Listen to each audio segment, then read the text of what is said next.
Want to study in Germany? Then Excella is the best option. Admissions with scholarships available. Call 9881 96666. సచివాలయ ప్రారంభోత్సవానికి గవర్నర్ని పిలవలేదు, అక్కడ parliament ప్రారంభోత్సవానికి రాష్ట్రపతిని పిలవలేదు. దీన్ని ఎలా చూస్తున్నారు?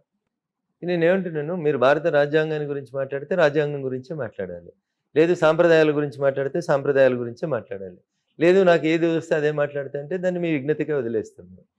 ఎక్కడన్నా ఫలానా వాళ్ళు మాత్రమే చేయాలి, ఫలానా వాళ్ళు చేయకూడదని ఈ డెమోక్రసీలో ఎక్కడ లేదు.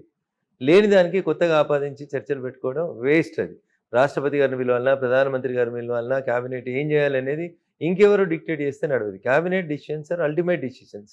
క్యాబినెట్ నిర్ణయం తీసుకుంది ప్రధానమంత్రి గారి నాయకత్వాన. ఎట్లాగూ 100% ప్రజలు దాన్ని స్వాగతిస్తారని నేను అనుకోను.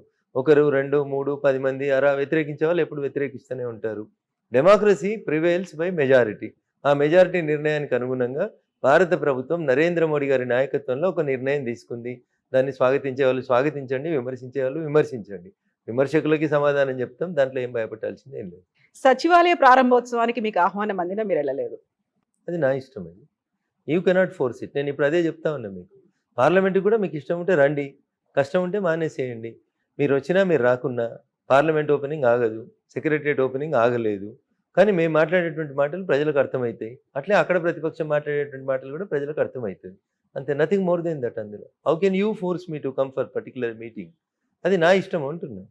బండి సంజయ్ గారు క్లియర్గా ఒక మాట చెప్పారు, సచివాలయ గుమ్మటాలు పగలగొట్టిన తర్వాత మేము అధికారంలోకి వచ్చిన తర్వాత మాత్రమే నేను సచివాలయంలోకి అడుగు పెడతాను అని.